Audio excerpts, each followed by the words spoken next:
Hey guys, it's John from Album Review TV. It's time for a review of the new studio album, Morning Phase from Beck. It's due out February 25th on Capitol Records. It leaked ahead of time. And don't worry, yes, I will be picking the album up on iTunes when it becomes available. Real quick, I wanted to let you guys know that I have relaunched my I guess it's not necessarily my channel, it's a co-channel. I run it with my buddy Craig. It's called It Takes Two. That is our sketch comedy channel. If you do me a favor, check out the link here, the annotations right here, else the link is in the description down below for It Takes Two to check out our channel. We just put up our comeback video. It's about the Super Bowl, and we've got a video due out in just over a week. It's a Justin Bieber parody. It's about him getting arrested. I really think you guys will enjoy that one, especially if you're into comedy, you like to laugh. Click the link and it'll take you right there. Beck has been on a hiatus of sorts for the past 6 years since his last proper studio album, Modern Guilt, was released. Not to say that he's been doing nothing though. He's been working on his songwriter series, and he's also done the music for several films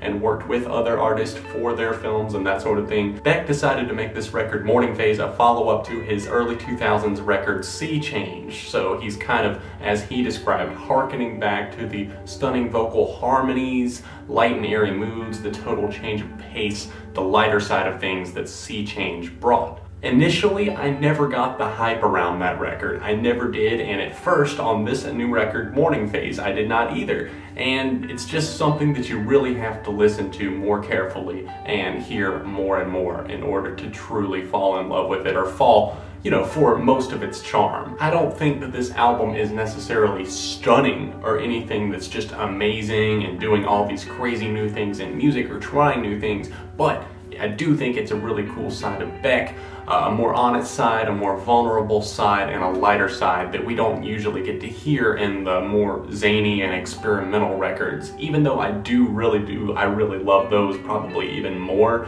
it is nice to hear this side from time to time. Overall, I feel like these songs really do flow quite well together. It's just that some of them don't do enough to differentiate themselves from the previous tracks, and they kind of get lost in the echo, if you will. Morning is one of my favorite tracks on the record. It's the first actual track on the record other than the opener, which is titled Cycle. That one is really cool, and it flows nicely into Morning. Beck's vocals sound really incredible on this track over a breezy guitar and a catchy chorus. It kind of reminds me musically of something by the group Air, and vocally just of your favorite day sitting in the sun loving life. Obviously, I think Beck has a ton of talent. It's practically written all over everything he's a part of. Does this album necessarily have an edge that other albums that he's put out have? No, but like I said, once again, it's just you take it for what it is, I think. Yes, I might have initially described this album as boring, but honestly, I think it was the speakers that I was listening to it on. I was listening to it on just my MacBook speakers. Once I actually plugged it in and heard it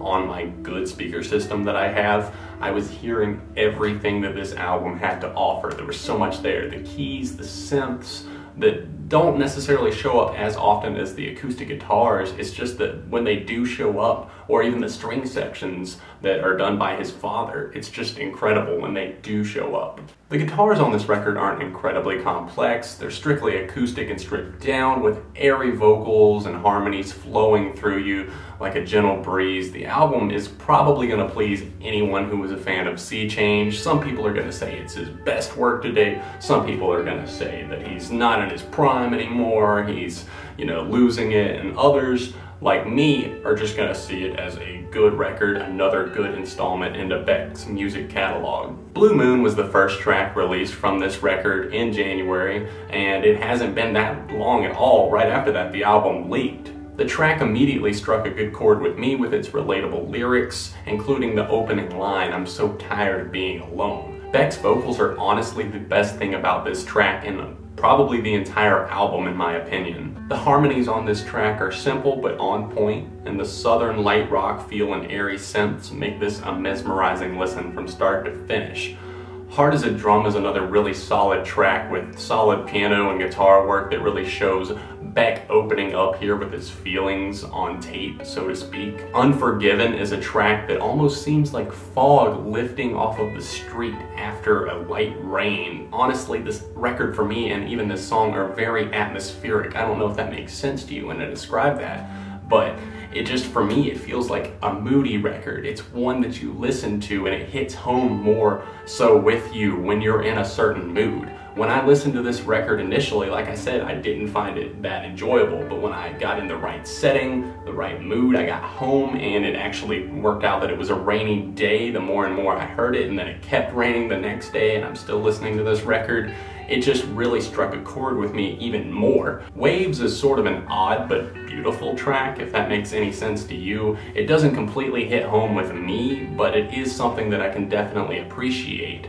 Big orchestral feels power the track, but it just doesn't necessarily captivate me totally. It's another one of those that I'm not quite on board with. Another one of those would be Country Down. That one just felt a little bit too off-putting and southern to me to fully access it and get into it. I don't think it's a bad track, but I think some of the vibes that it puts off are just something that I'm not on board with. Another one of my overall favorite tracks is Blackbird Chain. I love its optimistic overtones, the airy vocals, and the overall feeling of nostalgia that it brings to me while I listen to the track. It features an elaborate array of instrumentation that is played quite skillfully. The more I hear this track, the more it gets stuck in my head. As for my overall favorite track on this record, it's the closer, hands down. Waking Light is a masterpiece that finds Beck showing off those wonderful vocals he has in a whole new light, with enough charm to put a smile on your face even on the dreariest of days. There is no doubt in my mind that this is one of Beck's best tracks to date. And as for that closing guitar, whatever effect and whatever pedal he was using, thank you, Beck. It's my favorite musical moment of 2014, hands down so far. Hear it for yourself and do not miss out on this gem. Even if you don't hear the rest of the record, check out Waking Light. Some of the tracks on the record feel lengthy and tired. Some of them feel too southern and country tinged for my personal taste. But overall, it's definitely caused me to love a different side of Beck even more and really appreciate Sea Change even more. I would say 4 out of 5 for me personally, and a moderately high replay factor. I could see myself definitely going back to a lot of these tracks. Don't forget to check out the description down below. If you don't do that, make sure you do. You never know what you're gonna miss. Facebook, Twitter are down there along with the album specs, my favorite tracks, my least favorite tracks. Let me know what I should review next. I was thinking about possibly reviewing Modern Baseball. I don't know if any of you guys listen to that band. If you do, let me know if you want to see a review of their new record or anything else that I might have missed. There's a lot of reviews on the way. We Are the In Crowd, The Used, Taking Back Sunday, all within the next month or two. Make sure you subscribe to the channel, hit the like button, and I will see you guys very soon right here on Album Review TV, Beyond the Reviews.